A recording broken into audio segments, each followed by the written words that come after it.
أعوذ بالله من الشيطان الرجيم. بسم الله الرحمن الرحيم.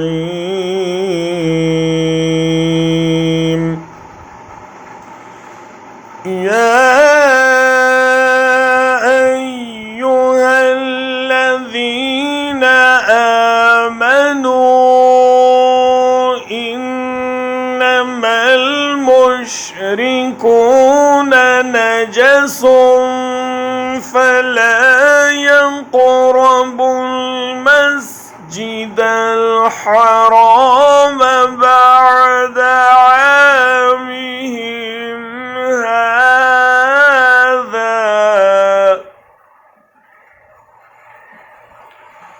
وإن خفتم عيلة فسوف يغنيكم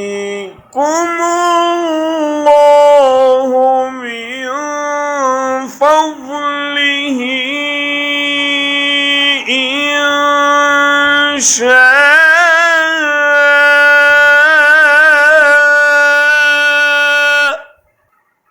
إن الله عليم حكيم.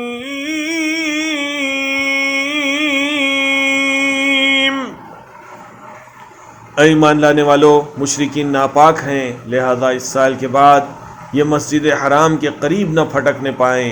और अगर तुम्हें तंग दस्ती का खौफ है तो बईद नहीं कि अल्लाह चाहे तो तुम्हें अपने फ़ज़ल से गनी कर दे।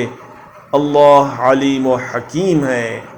O you who have believed, indeed the polytheists are unclean, so let them not approach Al-Masjid Al-Haram after this final year. And if you fear privation, Allah will enrich you from His bounty if He wills.